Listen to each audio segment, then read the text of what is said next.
Hey everyone, and welcome to Chef AJ Live. I'm your host, Chef AJ, and this is where I introduce you to amazing people like you who are doing great things in the world that I think you should know about. Well, today's the first Saturday of the month, which means it's time for the Culinary Medicine Show with the Chef Doc. He's a chef, he's a doctor, he's a chef, he's a doctor, Dr. Colin, and he's going to be making some festive fall stuffed apples. Please welcome him to the show. How are you? Hi, how's it going? How's it going? Good. Happy Saturday, happy beginning of November. Super excited for the fall. How about you, Chef AJ? The fall is probably the fall and the spring are my two favorite seasons. I'm not a Me fan too. of winter and I'm not a fan of summer. So the fall is great because all the squashes and cranberries and I mean I think the food is the best in the fall personally. Mm, yeah, I agree. I mean, fall for me, I'm from New Jersey originally, so it always gives me a lot of great like family gathering, memories, and everything is just cozier. Everything is like, okay, you're bracing for the brisk weather, like winter is coming, and it's like right before that, all the leaves turn beautifully different colors, and it's a sight to see. I'm in Southern California now, so you don't really get to see too much of that, and it's been an adjustment, to note that, oh, snow is not actually going to fall down here. So, and you would know, so you were used to be here. So, Yeah. but yeah, I'm super excited. I just got back from an amazing conference at American College of Lifestyle Medicine, and that was in Denver. And it just kind of reinvigorated me. For those of you guys who don't know, I'm Dr. Colin. I'm based in Southern California, double boarded in family and lifestyle medicine. And lifestyle medicine, I'm also founder of the Chef Doc. And what we do is promote, advocate, empower, and inspire people to make positive changes for all the pillars of health. Food as medicine, physical movement, restorative sleep, connections, avoiding risky, substances, and the like, hydration. And so, it's been a privilege. I've been, in this quote unquote profession for 10 years, since I was a medical resident actually, and came full circle, for me, this past conference, and just kind of reinvigorated. I wanted to reemphasize for your audience, for your listeners, is that, you know, out of all the pillars, if you were to ask me, Chef AJ, which pillar would I value and prioritize the most? And I know we do a lot of food on this channel, is relationships is actually what I prioritize the most. There is a, beautiful study, 75-year plus study, the Harvard Adult Development Study, done by Robert Waldinger. And he has done a study where, he just studied really high quality relationships. And pretty much the one liner summary from that is, if you can make as many high quality positive relationships as possible, it's the number one positive predictor, for your overall life and longevity. And so, on the heels of COVID and going into the unknown of our future, it's very important to re-emphasize those relationships with your family, rekindle the ones that are a little bit broken, that needs to be mended, improved upon, your friendships, as well as everyone else. So I definitely want to re-emphasize that for your audience members and going into the holidays. And I know things could be very super hectic, but take the time out, be present, be mindful, and actively listen. There's an old saying that, the reason why we have, 2 ears and one mouth is so we can, listen twice more than we can, talk. And so, yeah, I just wanted to reemphasize that, for you.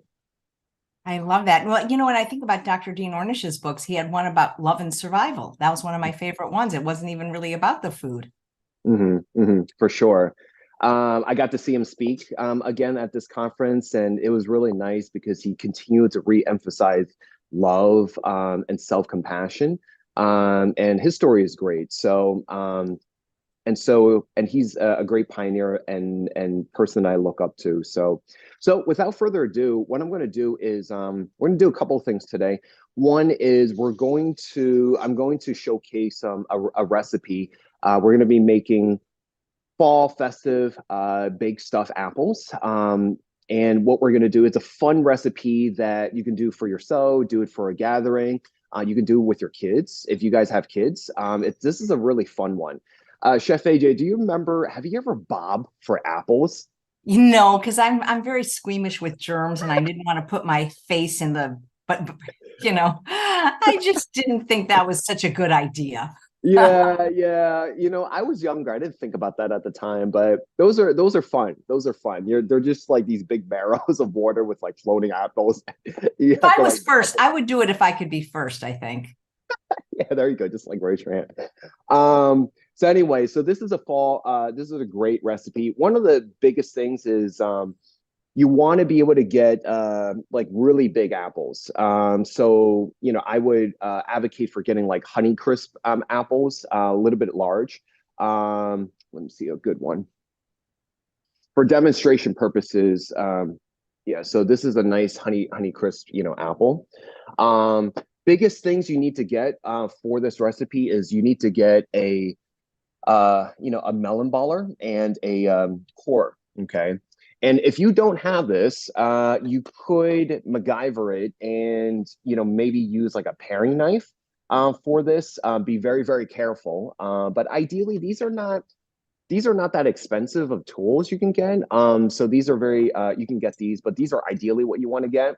We're going to be working with oatmeal. Okay, we're going to be working with oatmeal. So I'm just doing old fashioned like rolled oats. These are going to be uncooked. Um, we're going to be using combinations of walnuts. Okay. If you guys followed the previous episode, I did a pantry tour, and a lot of times I like using glass jars. So this is what I do. So we're going to be using walnuts. A quick tip for nuts is that, if you can get them in bulk and if you can get them in whole form, you're going to get them at the lowest cost as possible. Once you try to get them down to be chopped, halved in pieces in a specific package, then your price goes up because you're paying for labor to do that, right? So one of the things is that you want to cut down costs is just get the raw whole form and then just use your hands, to break it down. Okay. I had to pick up some pecans, but we're going to be putting some pecans. This is a quick, this is an alternative example is that if you don't have time, then you just pick up this, takes, costs more, right? But this is perfect for our recipe because it's already chopped up. Um, Hey, Spices you're going to be Dr. using. Zhu, I'm sorry to interrupt, but were there really 2,000 people at the American College of Lifestyle Medicine conference? Oh yeah. Don't think I've ever Oh, been to a conference that big. I thought Plantrition with 600 was big. oh no, no. And we talked about this last time. You haven't had a chance to gone to it before, but it is so I've been with the American College of Lifestyle Medicine. It's an organization in its 19th year. Next year will be the 20th anniversary. That's gonna be in Orlando. That's gonna be huge. But I've been with this organization for 10 years. I was there as a doctor in training, medical resident, and 10 years ago, it was not 2,000, Chef AJ. It was just a few hundred, probably around the same amount as Plantrition that you mentioned. And it exploded. It had an exponential growth, especially during the pandemic. And now membership wise, we have over 11,000 membership wise. And this is across the board. Very, very, very, very few. I can't think of other medical organizations that have a combination of multi-interdisciplinary specialties. For example, not just doctors, but nurses, dietitians, various different kinds of therapists. I mentioned dietitians, all kinds of people across the board. And we need them because lifestyle medicine affects everything. It affects the entire healthcare system. We're trying to make it the primary treatment. We're trying to make it the primary prevention. We're trying to make it, the primary, reversal tool that you guys, that I know that you and other guests talk about, a lot about on your show. And that's what we're trying to do is to get it to bring it into more of the healthcare system, which we do a good job. Academia, we do a good job because a lot of our doctors in training, we have a full curriculum now. We're shifting a little bit. We're going to try to do a little bit more about public facing. We're not there yet, but we want to do more. But people like me, coming on to other people's shows is a great way of spreading the awareness. So, but yes, this year's conference and last year's conference sold out at 2,000 live. That's just incredible. Were there any lay people there at all? Lay people in the form of non-clinicians, so they would be like community leaders. I have friends that go. They're community leaders. They host the podcasts. They host, they lead like plant pure or plant pod communities. So yeah, you do have other people that go there. You don't have to be a healthcare professional. You know what I'm saying? So I brought Most my most important question, how was the food? The food was incredible, actually. It's at one of the biggest resorts in Denver called the Gaylord Resorts. I don't know if you heard of it, but the food was actually really good. Being able to do buffet style for 2,000 people and have it amazingly plant-based is like amazing. No process anything. They were really good with giving us non-dairy options, and even no oil. I didn't see any type of oil. The cards, the placards, they just tell you like what they put, you know what I'm saying? So they did a really good job. Chef AJ, I highly recommend you come next year. Yeah, highly recommend, you know what I'm saying? So Yeah, it sounds we'll talk more. incredible. How was the tribute to Dr. Hans Deal? It was amazing. It was amazing. You were featured, in it as part of that video compilation. And for those of you who don't know Hans Deal, he is many, many different things. He's the founder of the CHIP program, which I'm sure a lot of your audiences, are aware of. And he was just great. He was just a wonderful soul. I didn't get a chance to connect with him personally, but every time before this year, I went to a conference. He goes to all the conferences, and he was just, a really charismatic, very kind, luminary. I see him up there, with Esselstyn and Ornish and Gregor and all that, and his wife gave a beautiful tribute. I think it was like 20 minutes. It was, she gave she's very articulate, Lily Deal, and her entire family was there, all her kids and grandkids and stuff like that. So you were part of that video compilation, and I know that you were, very saddened by his passing. And yeah, he left a really amazing mark, and what's great about lifestyle medicine is that we didn't have I didn't have anyone to look up to, when I went about, my path. And I'm really glad that I have people like yourself, Chef AJ, all the pioneers, including Hans Deal, to be able to kind of lead the charge, you know what I'm saying? To be able to march forward because, I'm part of the board. We've had a new 3-year strategic planning vision. And I told the consultants, I told them, like, we have a lot of work to do. We've had experienced incredible growth, but we have a lot of work to do. As a clinician, the biggest things that we face is needing to shift cultural paradigms, needing to shift mindsets, because I get a lot of patients that come up to me and they already know what they have. They already self-diagnose, self-treat. They already Googled everything. Eight out of 10 patients that come to me already have done this. Okay. So by the time they come to me, what they do is that they want to order a prescription as if like they're ordering a menu off of off of McDonald's. And I'm just, to me, it's really, I'll be honest, it's really highly disrespectful for me, because it totally bypasses, our medical, evaluation and medical assessment. Like you don't tell a lawyer, how to run their job, right? You don't tell a mechanic how to fix your car, right? So to me, it's a cultural paradigm shift. And now we're getting into AI, and that's going to change the game as well. And so we, different things that we have to do. And as an organization, and what I love about it is that we're fighting the good fight together. And I encourage your listeners and audiences to know that, your health and wellness journey, you're not doing it alone, you're doing it together. So it's very, very important. So anyway, we went off on such a tangent. So, so getting back to the recipes, some of the spices we're going to be using is cinnamon, ground cinnamon. We're going to be using nutmeg, and we're going to be using cloves. Okay, and we're going to be doing that. We're going to be using raisins. you know, I have some, you can use golden raisins. I'm using just regular raisins, okay? So what you want to do is, first thing you want to do is let me turn on the preheat. You want to preheat your, I'm going to be doing this in a convection oven. You want to preheat your conventional oven and or your convection oven to 375, and then you're going to be cooking it twice, 20 minutes each. And then what we're gonna be doing is that we're gonna be taking these apples. These are demonstration apples, and we're gonna core them. Okay, so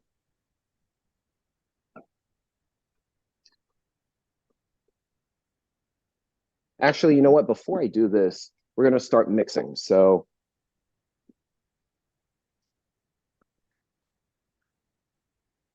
we're gonna take 2 tablespoons of uncooked oatmeal. This is a really fun recipe. It's perfect for kids. So if you have kids, it's perfect. So we're going to be putting some raisins in here. Can you see this, Chef AJ? You can see Yeah, it's this, right? perfect. I can see it perfectly. Perfect. I All heard right. I heard that Dr. Wayne Dysinger wore Dr. Hans Diehl's actual suit. Yes, yes. The white one, Yeah, the white suit. the white tux. He wore like a red bow tie. Yeah. So he was very moved. I took a picture with him. So we're gonna put some chopped pecans. I love pecans. So Chef AJ, do you call them pecans or pecans? I call it pecans. Okay. Yeah. I've heard both. Yeah. It's like, is it basil or basil? You know, tomato, tomato. You know, what's interesting is that when you talk to a British person, they say everything differently. So they would say, you know, they'll probably say basil. They'll probably say basil. What else do they call it? They pronounce water the way I pronounce it. So, and everyone makes fun of me, and I just say I'm from Jersey. So, you know, do with that what you will. Um, so we have walnuts, we have pecans, and then we're gonna put in I grounded up some cloves. I wish you could smell this. This is amazing. We're gonna put on some nutmeg. So we have some cloves. We have some nutmeg. I'm gonna give you guys the recipe. Um, so stay tuned for that. And then we're gonna do some cinnamon as well. A lot of the very, very fall different types of, you know, spices. So all right. So from here, what you want to do is you want to put you want to put a sweetener, right? So I have date syrup that I'm going to put. Trader Joe's has a wonderful, wonderful date syrup, and it's just basically pulverized you know, dates. So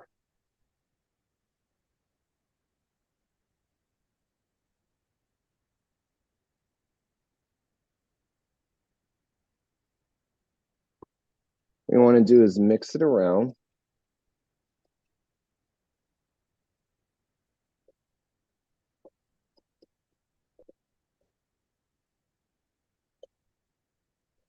Chef AJ, what has been your favorite fall memory with your family? Mm. Well, one time I did a corn maze and I couldn't get out. Of course. And we actually had to like do the SOS and they had to come get us with some my husband and some nieces. And it was really frustrating, you know, because we just could not, it was like a thing that was supposed to be fun and we literally could not get out for hours. And we're like, Oh, oh, wow. no. This must have been before cell phones. So that was kind of fun with the nieces were little then. I remember that. I don't do corn mazes anymore. Oh. So it's a different kind of SOS that you were doing. Oh my God, that was so funny. Oh, I used have to I think done? I love those. I do. I like to do escape rooms for fun, but with escape rooms, if after an hour, they'll come get you and kick you out. But with a corn maze, you could be there all day and they wouldn't know. Yeah, yeah. I love it. It's a great great team building exercise. So I'm sure if you went with your dog can probably figure out all the puzzles. Oh So my God, she could just crawl right through. okay, so basically, you can do as many apples as possible. The biggest thing here is that you don't want to core it all the way through. Okay, you want to core it, just so maybe like 2/3 of it, and then you want to take the melon baller to like scoop it out. So, all right. So what you want to do, you got to be super careful. Yes, Naruto. What do you see outside? My Wait, cat is kind of like my security. He just goes around the perimeter and he just lets us know if there's something like really weird going on.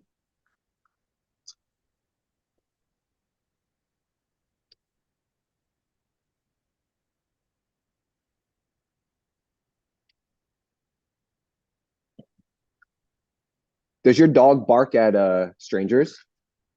really, and that kind of disturbs me because once I was late for an appointment and we have this code thing to get in, and like she didn't even care, you know. Hmm. She does bark at gardeners, though. Unfortunately, she does bark at just any gardener. It just Any gardener? I think it's the leaf blower. I think it's the sound, but other than that, yeah.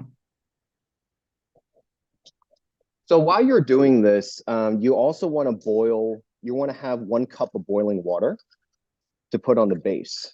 So,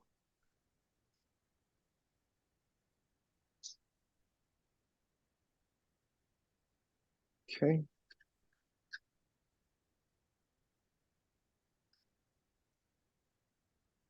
Yeah, my cat's afraid of he's doing this like weird pattern right now.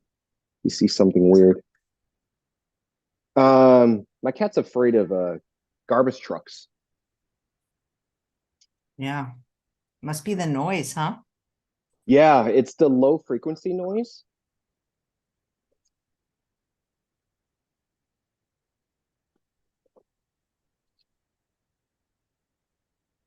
So the reason why bigger is better in terms of the apple is because you can stuff more. And so you want to pack it as much as possible. You want to take a melon baller and make sure you scoop out the seeds from this.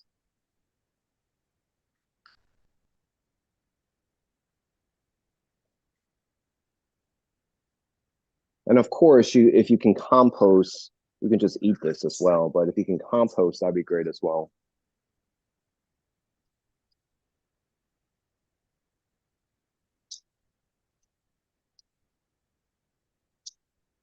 All right, so I'm just going to do 3. Have you ever had the envy apple? That's my favorite. What is it called? Envy, Envy. They have them organic at Whole Foods and Trader Joe's and even at the regular market. Envy. I think it's the Mm-mm. envy of all apples. Oh, Costco really? has them too, organic.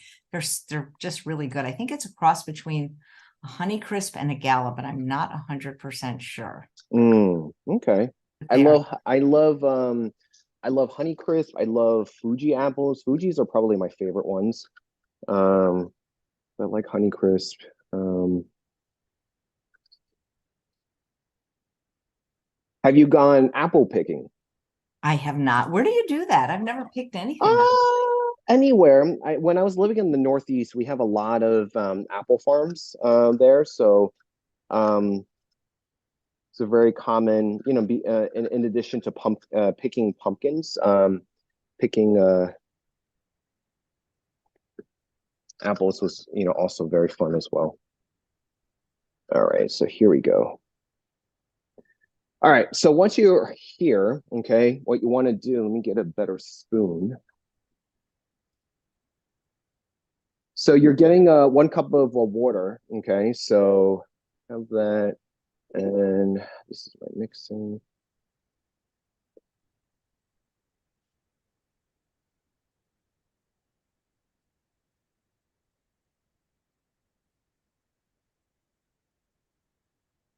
So what you want to do is just do this.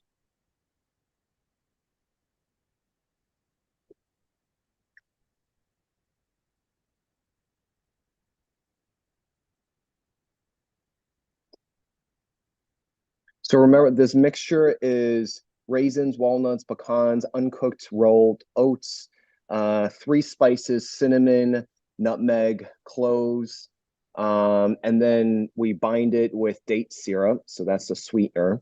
When you're using apples, sweeter apples like a Honey Crisp, then that makes it, great as well.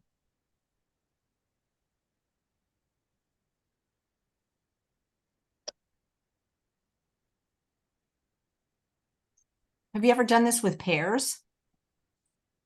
I have not done this with pears.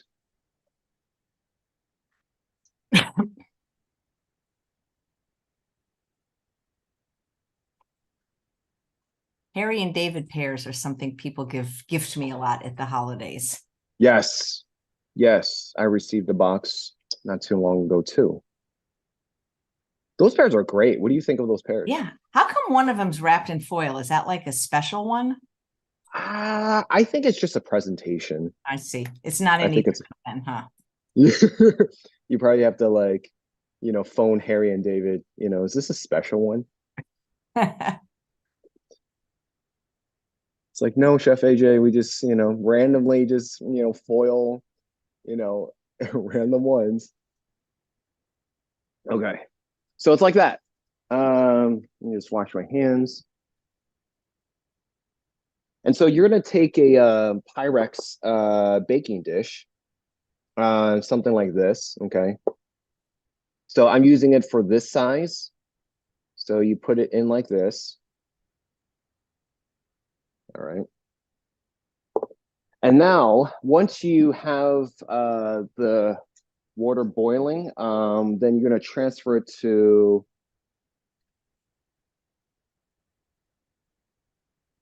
you're gonna fill it up like this. So this is 1 cup boiling. I'm just gonna fill it up. So what you want to do is preheat the oven, like I said, to 375.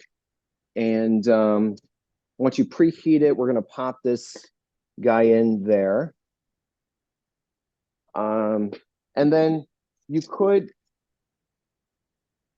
put a parchment paper or aluminum foil over it. I like to use parchment paper. So I'm going to stick this into the oven and then put it in 20 minutes. And then once 20 minutes are done, then you remove the cover and you do another 20 minutes and then it's done. All right. So while that's while that's cooking, what I want to do with your audience is, unless you have any questions right now, what I want to do with your audience is the last episode that we did with each other. I call everything an episode because I do a lot of podcasting. So last session we did together was a pantry tour. So what I want to share with your audience is I'm going to share like a supermarket navigation tour video that's pre-recorded, and this is in the ChefDoc app, and I teach a lot of people in terms of navigating the supermarket, and that could be like super, super, super daunting, right? Because it's big. You have all kinds of aisles, and you have all kinds of things around the perimeter, and you have cooked stuff, non-cooked stuff. You have cut, not cooked stuff, things in boxes, and you don't know where to go, right? And so supermarkets are very, very strategic. It is meant for you to buy from them, obviously. But when I was learning about a little bit more about supermarkets, is the fact that, a lot of companies, the diet, weight loss, beverage industry is $1 billion industry. And so what they do is that they bid for real estate, within supermarkets. So they bid for real estate in terms of the checkout, aisle, in terms of the different types of like the shelves. It's a lot more money. I don't know if your audience knows this, but it's a lot more money to shelve your product at eye level versus something that's above your eye level or something way down on the bottom. It's very, they have to put in a lot of money. And supermarkets, excuse me, at the end of the day need to make money to survive, right? So they're going to welcome this. So not everything is going to be the most healthy. So the purpose of the recording to share with your audiences is just to kind of give you a snapshot on how to navigate through a supermarket. It lives on the new ChefDoc app, which I've mentioned a couple of times. It launched earlier this year. It's part of the curriculum for our group coaching. And I wanted to share that with you. Let me see if I can share that. Okay, let me know if you can see this. Can you see this? Perfect. All right, let's see if you can listen to it, hopefully.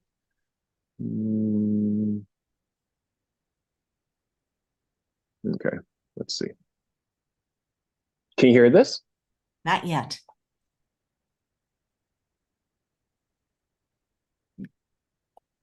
Maybe you have to put the volume. No, I don't hear volume. Maybe you got to put it. You don't hear volume. Let's see.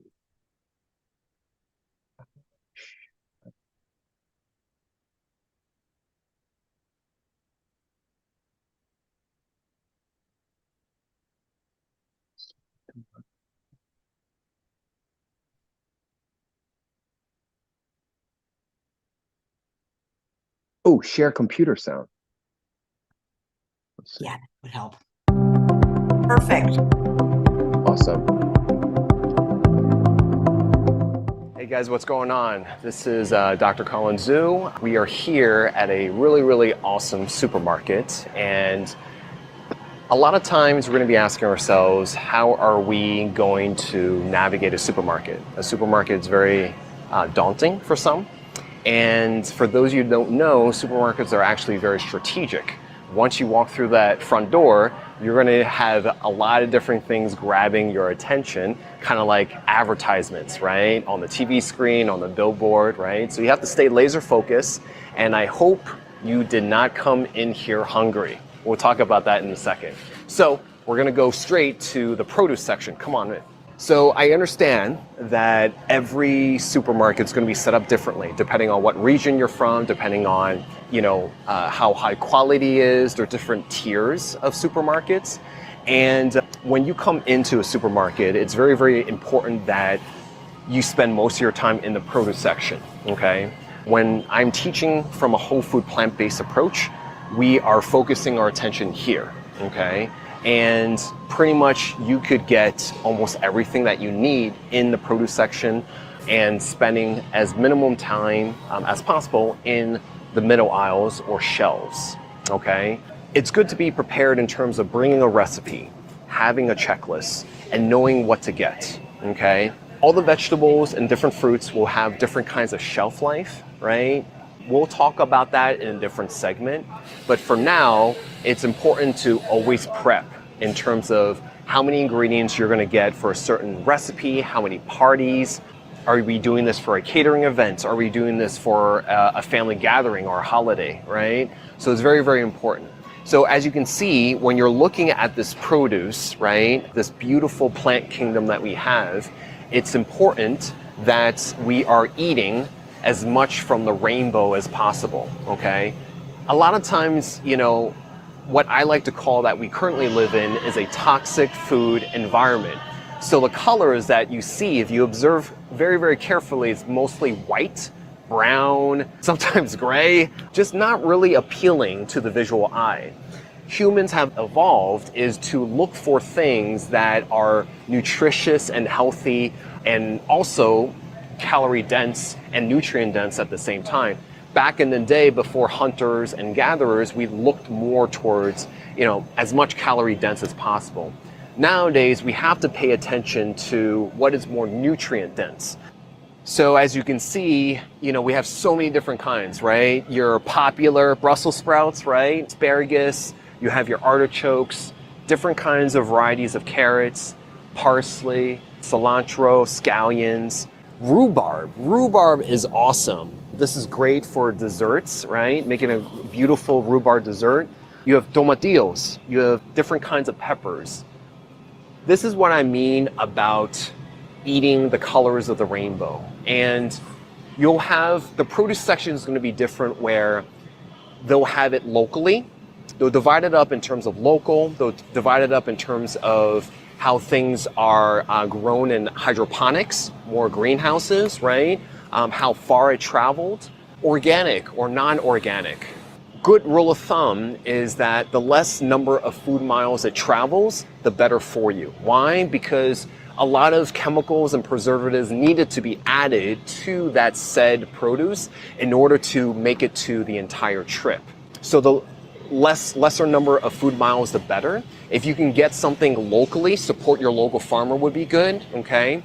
And organic. Quick rule of thumb with organic is if it has a thicker peel to a said vegetable or fruit, you could have that non-organic because the outer layer actually protects it and actually absorbs a lot of the insecticides, fungicides, things like that. So you don't have to get everything. So for example, avocados, pineapples, you don't necessarily have to get organic. Do you guys know how to read a PLU code? All right. So a PLU code is, I don't know if you can zoom in right there. So when it's 5 digits, okay, with a 9 in front of it, okay, that indicates that it's organic, okay? When it's only 4 digits, like 4225, so when something is conventionally grown, okay, 4770, only 4 digits, there's no 9 in front of it, that means this is more conventionally grown. So that means that it's not vetted out in a organic manner. There may or may not have been, insecticides added to it, okay? Notice how, things are actually laid out and not perishable. So meaning like they are perishable, but they're not in the refrigeration part, right? So a supermarket is interesting where it's better to shop along the perimeters of the supermarket because that's where all the refrigeration goes. Real food, whole food, intact food, how Mother Nature intended it to be, lives around the perimeter of the supermarket, okay? If it needs to be refrigerated, meaning that it's going to die off soon, right? That's the food that we want to consume, okay, whether raw or cooked, into our bodies that supplies us with the most nutrition. But a quick word about how to store it is that, typically when it's, out like this, you can generally say that you can store it similarly back at home as well, okay? But we'll have food storage at a later segment. So another word about organic and non-organic resource that I recommend is a third-party independent research organization called the Environmental Working Group, or EWG.org. There you can find something called the Clean 15 and the Dirty Dozen. And it changes occasionally, but they'll give you the top heavy hitters in terms of which types of produce that you want to definitely buy organic and which you can actually save not buying organic. Because a lot of times people think that, to eat more plants, you have to actually buy everything organic, and that's not actually true. And the reason why organic, for now, costs a little bit more is because, to get these seals of approval is because they have to go through a very, very rigorous vetting process. And that costs a lot of money for farmers. And so that's just another expense for them to get these seals. So that's why that adds to the cost. So another thing when you enter into a supermarket is people are going to be shopping for different reasons. They want to save on time, they want to save on costs, they want to save on labor, okay?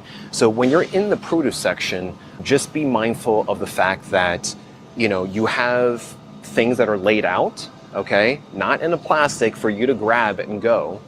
Then you're going to be shifting more towards prepared items, right? So prepared items are basically items that are already cut up and prepared for you. And this is an added convenience, okay? Very, very convenient to pick up, I got some mango pico de gallo, right? Or I got some guacamole, or I got a fruit salad or fruit platter, something like this, right? But just be mindful that it does add up to costs. You're going to be paying more because you're paying for labor and also for someone to do this as well. So this is, a little bit of a higher price point, but it saves on convenience. So everything's a trade-off. And same thing for here, you know, you're adding for someone to kind of plate this type of mixture together, right? Different types of salads or stew preparations, soup preparations, right? It's a nice convenience. You know, this would be good for, you know, more fall, Thanksgiving, you know, right here. So these are added expenses in order to help people along the way. But, you know, if this helps you to kind of eat more plants, to incorporate more plants, by all means do it, because we want you to continuously eat, you know, more plants, okay? I do want to let you know that definitely, you know, come in with a checklist or come in with wanting to know what you're purchasing, because upwards of 40% of Americans waste their food and throw food away, okay? And it actually contributes to around, you know, 8% of greenhouse emissions. So we definitely want to be cognizant of how much food that we're going to buy and not, you know, waste.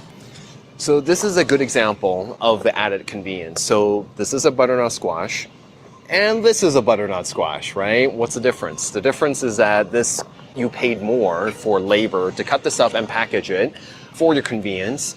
If you've ever cut up butternut squash, it's a little bit dicey.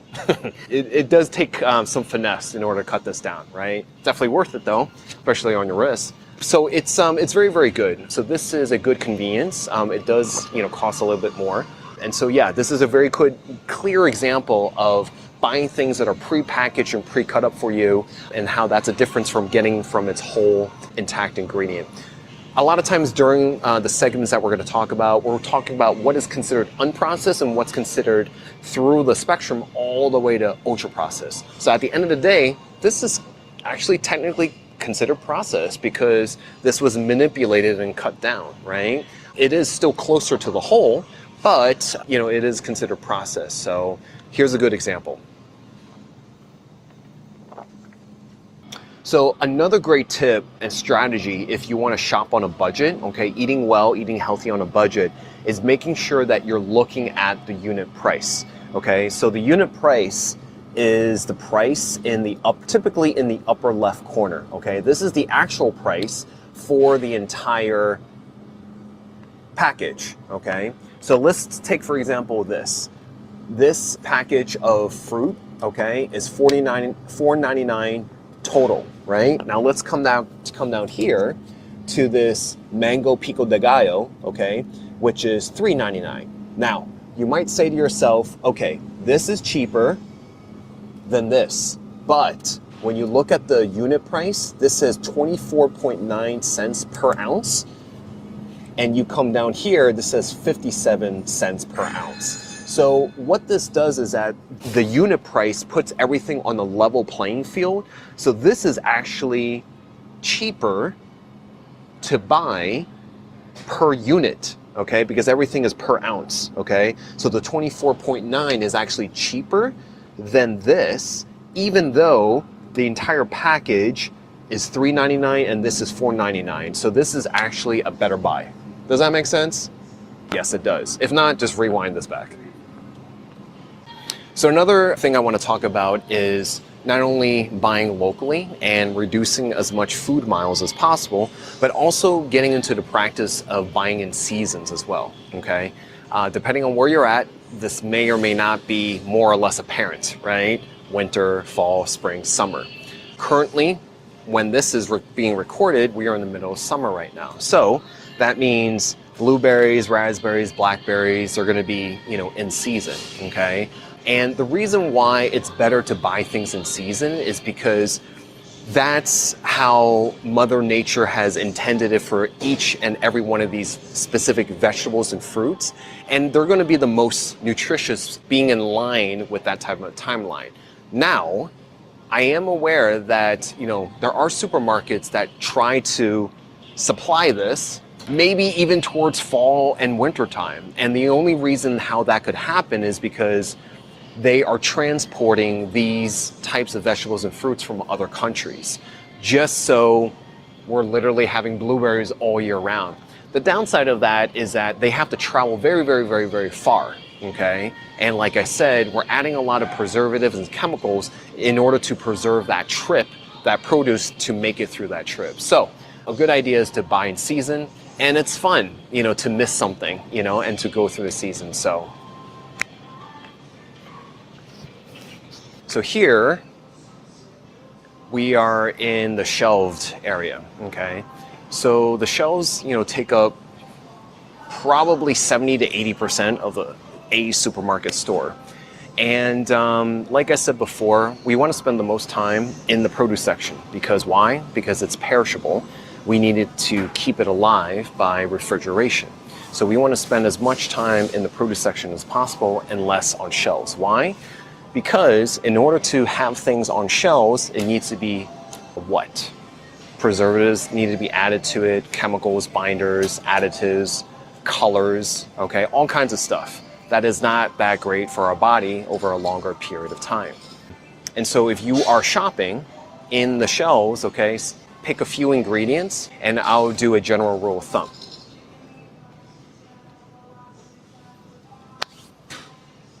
So for example, salad dressings, right?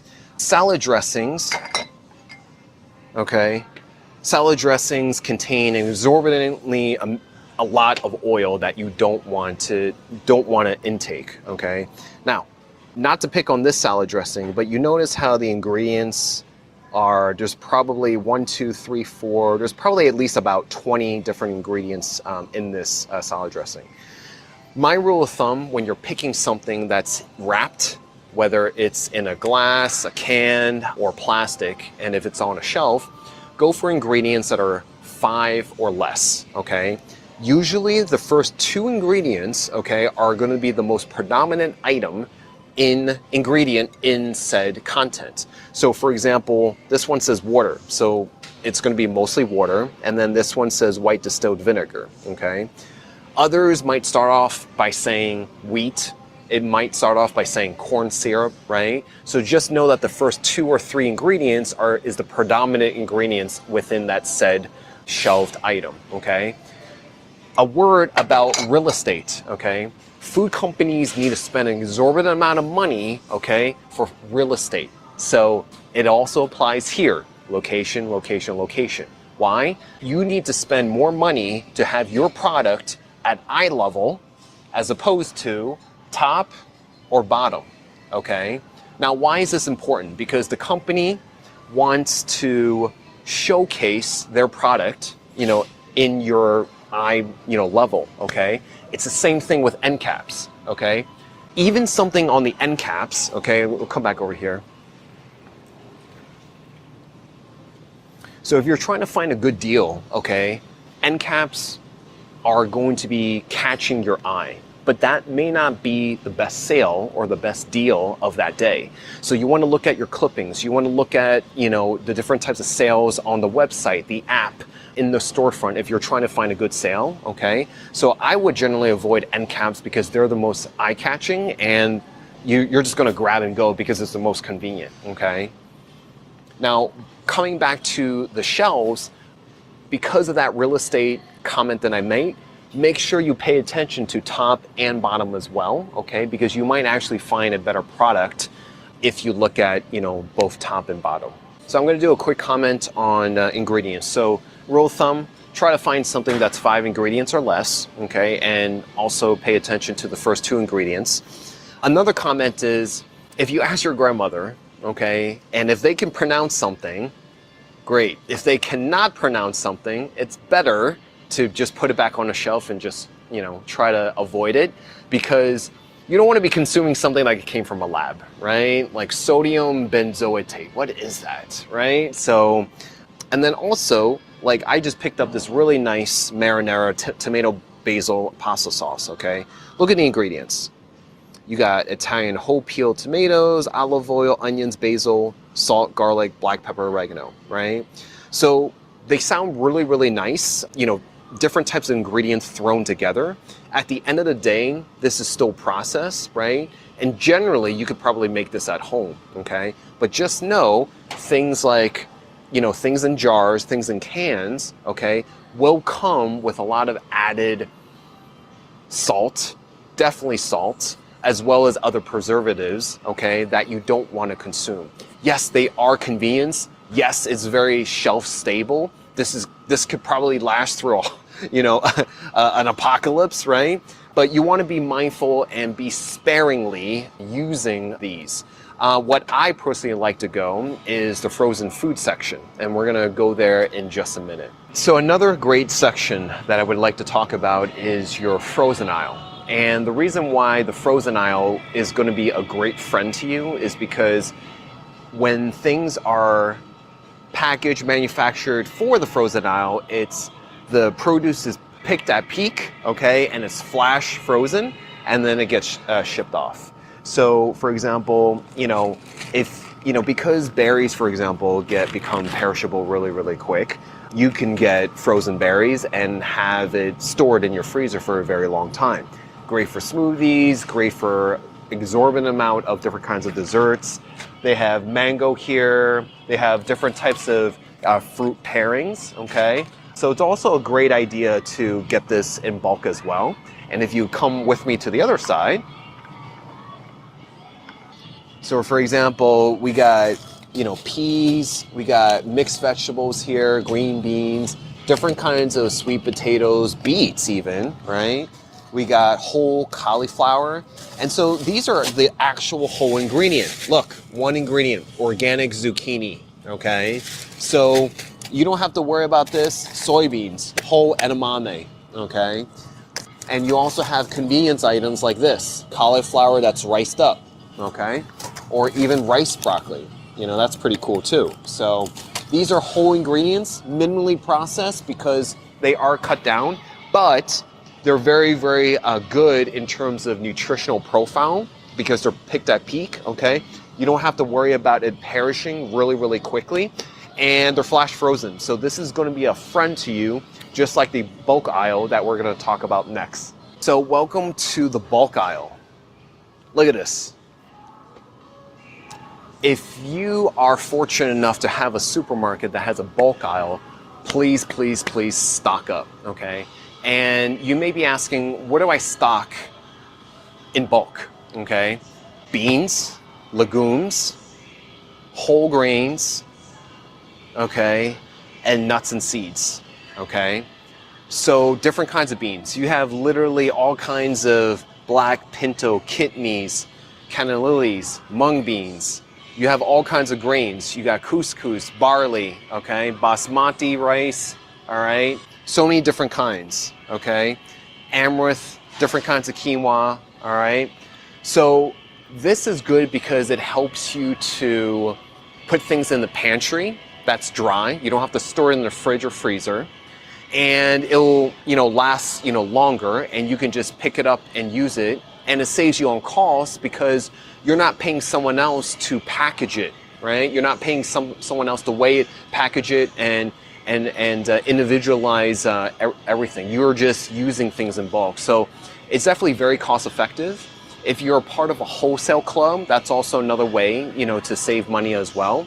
If you are lucky enough to have a ethnic market near you, so for example, Asian, Mexican, Indian, okay, near you, those are good for bulking up in terms of herbs and spices, cheaper, okay, because they can be a little bit expensive, okay, but if you go to an ethnic marketplace, that'll be better to buy bulk as well. So that's how we're going to save money when we're doing plant-based, okay? So nuts and seeds you can also get as well. Remember to pay attention to whole, raw, unroasted, unsalted, okay? Nuts and seeds as well. So another reason why we want to do whole is because when we're going from unprocessed to ultra processed, we're stripping a lot of things in between. So for example, if we're going from brown rice to white rice, okay, we are losing essentially 2/3 of the nutritional value within rice. If you're going from whole wheat to white flour, you're losing upwards to 75% of the nutritional value. And you're missing fiber, you're missing B vitamins, okay? You're missing a lot of those natural oils, okay? And guess what? It spikes our blood sugar, okay? It spikes our insulin. It's not that great for people with diabetes, metabolic syndrome, things like that. So very, another good reason to buy in bulk and to buy as whole intact form as possible.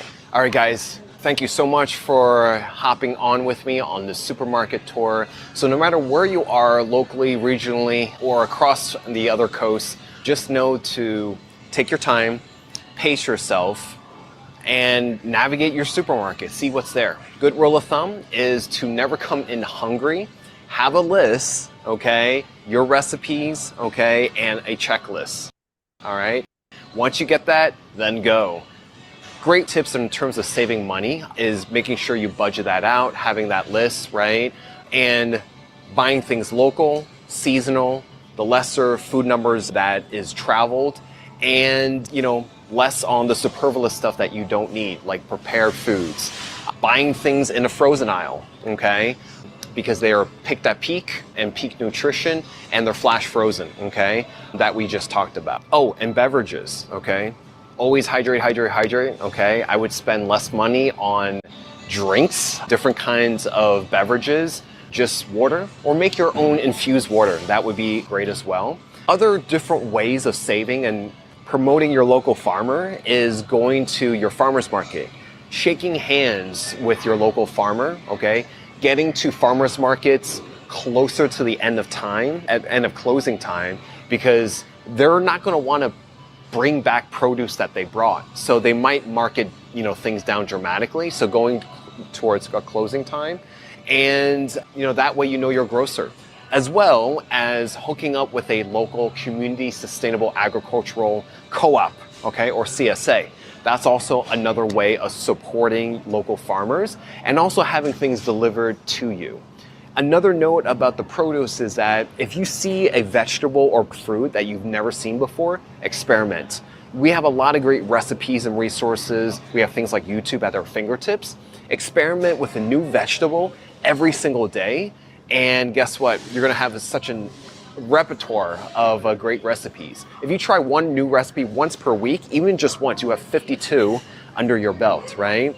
I met a great chef of mine. She says that the plant kingdom is so vast and diverse that if you start with one vegetable and you ate a new vegetable every single meal 3 times a day, 365, when you get back to the original starting point, you actually won't go back to the original vegetable because it's so vast, okay? So definitely visit your supermarket, okay? Vet out everything yourself, and happy shopping. And remember, your health starts in the kitchen. And I'll see you guys on the next one. That was really fun. You're muted, Dr. Z. Okay. That was wonderful. And Yeah, what do you think?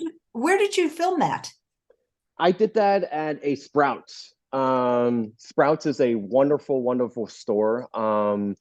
I don't think it's all over.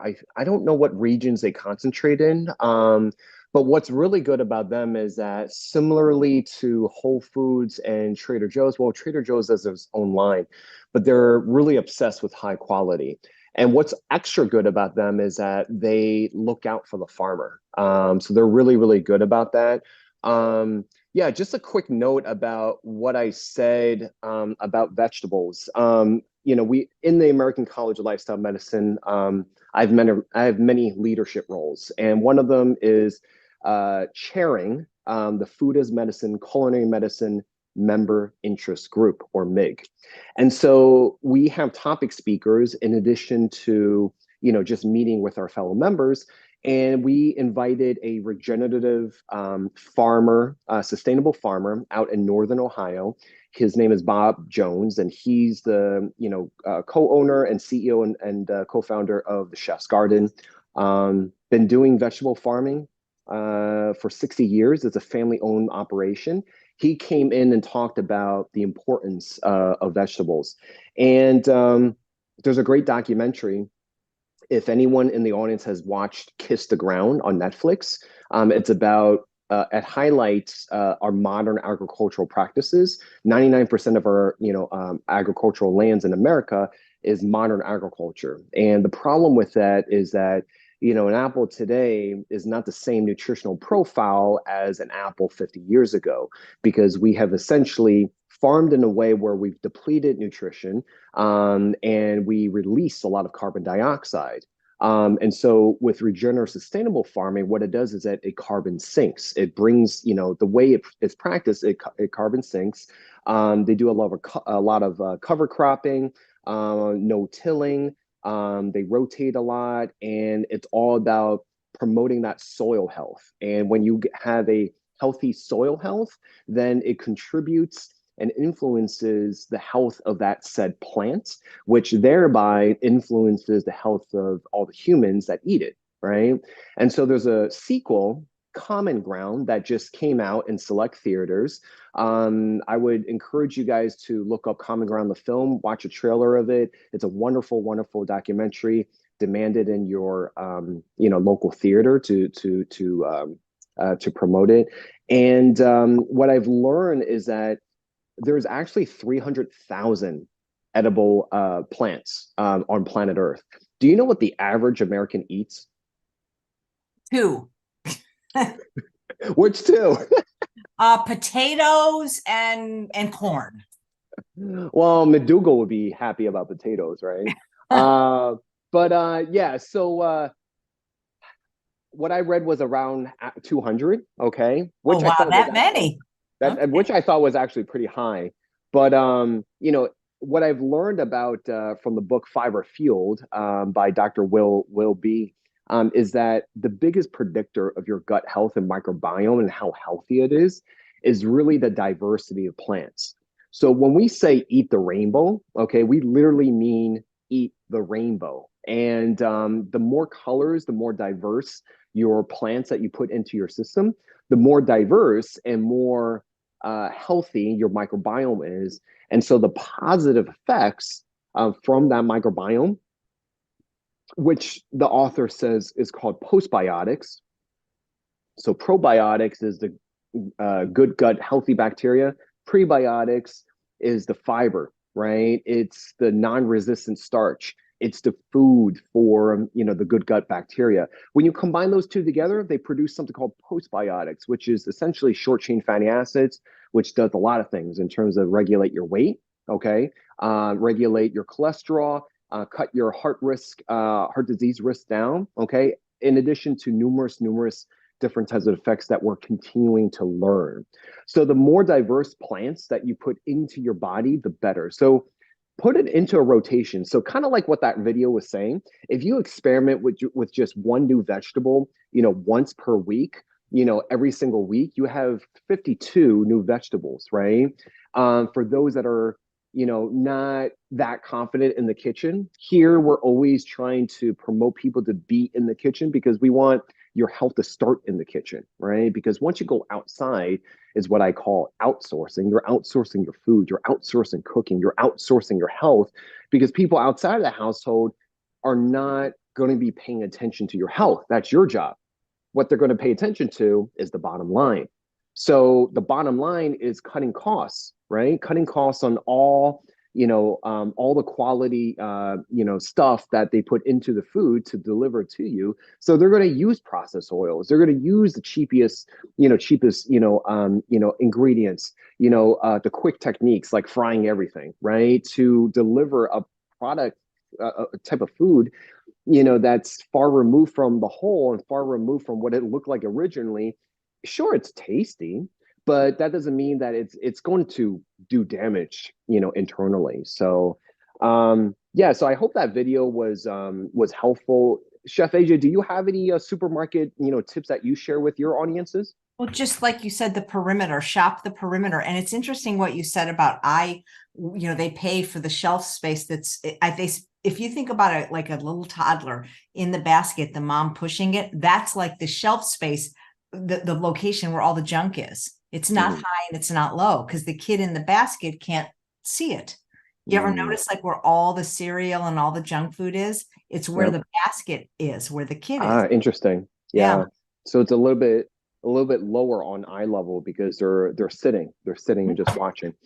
And what I've learned through my obesity research is that as these industries, these diet and beverage industries grow bigger, they're able to hire child psychologists. They're able to hire behavioralists to influence the marketing, to influence the advertising. So child psychologists are able to work with advertisement to influence a child, to influence the parent to buy more. You know what I'm saying? So they go to that kind of level, right?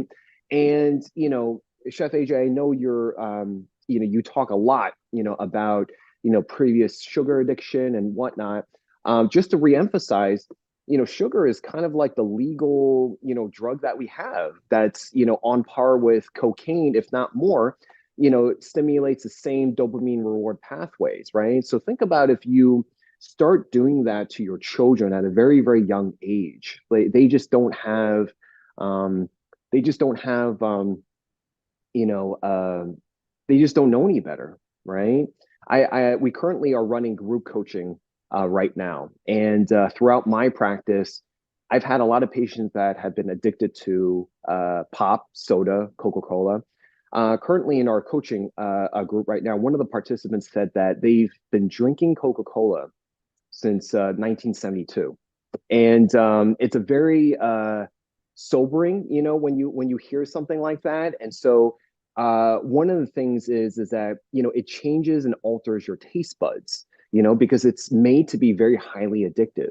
So in order to get off of that, I teach my clients and patients to go through a tapering, protocol, right?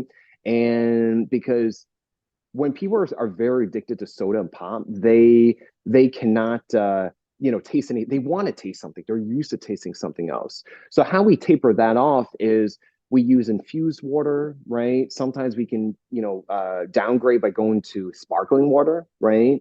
Which doesn't have any carbs or calories in it. And we use that to kind of taper, right? So there's some flavor. I always encourage to make your own stuff. So you just take a tub of water and throw some ice in there and put like mint, lemon, lime, some cucumbers in there just to flavor it, right? LaCroix is a very popular sparkling water company, and they, I honestly don't know what's in there, but there's no sugar or artificial sweeteners. I know it's a very popular drink, but just something like that to be able to get yourself off of it, because you don't know, how addictive it can be. Yeah, well, LaCroix has those things called natural flavors, and I worry about those for some people because they don't really have to disclose what that is. Yeah, exactly. So I'm not, necessarily promoting them. I'm just, what I'm trying to say is using that as an example, to It's be still able a better to, choice. It's still yeah, a way better choice. Absolutely. yeah. And it being, I'm trained in family practice, and I've been a primary care doc for many, many years. And, we're trained to see all kinds of people, from delivering babies to advancing age and everyone in between. And so I meet people where they're at. I don't tell people to, overnight to switch. That's unrealistic and unreasonable for some people. So, you go through a spectrum. So even like, for example, vegan processed meat, right? That could be part of the spectrum if you're going towards the North Star of, low fat, whole food, plant-based, SOS, right? Free. So, it's all about spectrum, it's all about carrying people through a spectrum. Okay. So we finally have gotten the dish out. So what we're doing, hopefully we're good on time. So usually when you're done, after you're done baking it, you want to set it for at least 5 to 10 minutes. But for the essence and time, I'm going to just cut open something. Those look delicious. My mother used to make those when I was younger, and they're so tasty. Yeah. So you're supposed to let this sit, for 5 or 10 minutes, okay? So basically, let me see. So this is what it's supposed to look like. So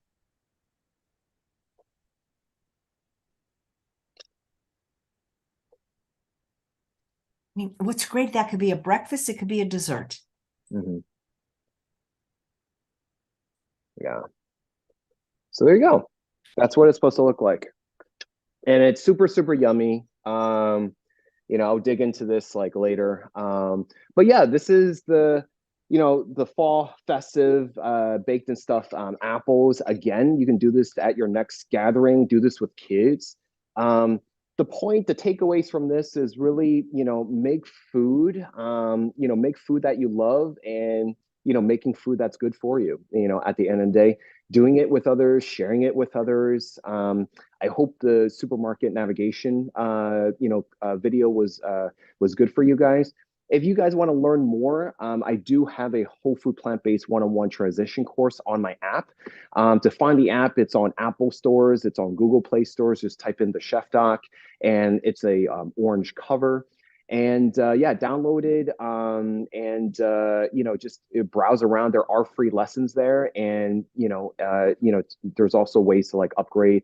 If you need more assistance, we are doing group coaching sessions, programs starting in January. So if you want to start the new year, to a good start, we're going to be, collecting participants for our, weight loss programs, and we're going to be starting a health optimization program. So we're going to be doing biometrics and, things like that. So we're really, really excited. They do fill up pretty fast, and people, are having, really, really good positive, feedback, and we want to be able to help as many people, as possible, because, we're, 900,000 Americans die from heart disease and stroke alone, every single year, and it's very sobering, and we have a lot of work to do, and we have to do this in a very multiplicative, effect. So I appreciate the work that you do, Chef AJ, of reaching thousands.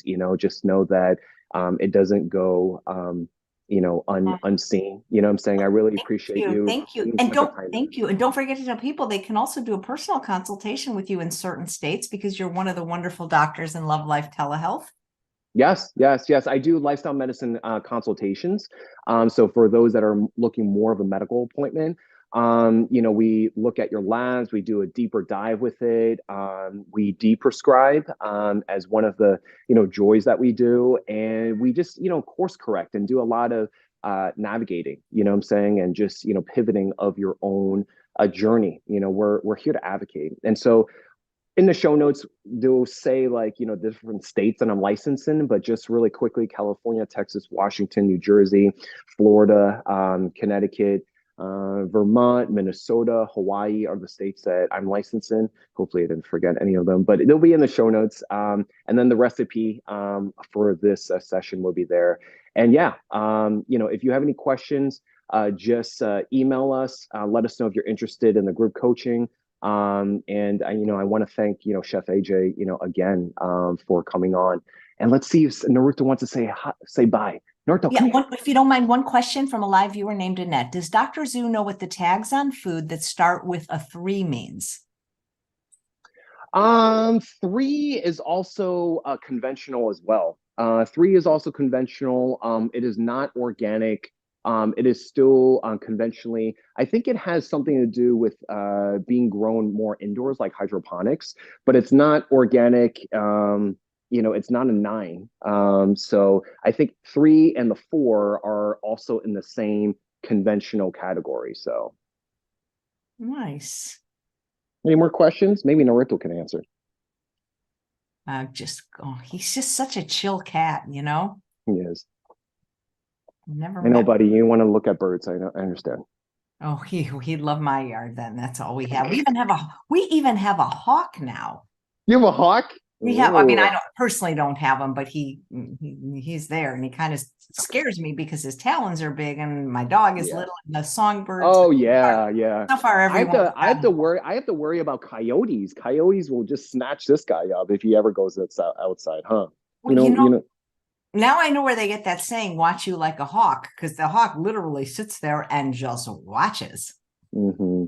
Yeah, he's just great. I hope I can meet him someday. Well, thank you, Dr. Zhu. What are you doing for Thanksgiving in your family? We're playing low key. We're not traveling. We're low key. Just cooking for close, family members. Yeah, this year has been super busy. So looking forward to just reflecting, and reflecting on thinking about next year in terms of goals, reflecting on relationships that have reinforced, rekindled, and looking forward to new connections and new opportunities, and just to keep going, and for the audience members, just keep going no matter where you are in your health and wellness journey. Super important to know that you're not alone. There's help, I know it's scary, uncomfortable, and vulnerable to ask for help, but we're here. We're here to help one another out. It's a crazy world out there, and we need to support each other. So and just make sure to give yourself a lot of love, a lot of grace, a lot of patience, and do that for others. Spread kindness. Right, Norto? That's great. Thank you. And don't forget to Okay. turn your clocks. I guess it's forward tonight, right? Spring forward. No, back. Wait, spring forward. Fall back, spring forward. Yeah. I always get confused. Do we gain an hour or lose an hour? Fall back is, I think we gain an hour. Spring That's forward better, is, right? I wish yeah, we didn't even have to do this because it's so darn confusing. it's so confusing. It's so confusing. Well, bye, Naruto. Everyone, you can follow Naruto on Instagram. I do. He has lots of fun things he does. Bye, AJ. We'll talk soon, Bye. okay? Thanks, Dr. Zune. And thanks all of you Bye. for watching another episode of Chef AJ Live. Just wanted you to see my new sweatshirt with Snoopy. I just went to the Schultz Museum in Santa Rosa. Please come back tomorrow at 9 a.m. Pacific time, remembering to turn your clocks back tonight for Margot Freitag. She's going to be talking about her new book, Plant Powered Punks, and how to raise kids eating plants. Take care.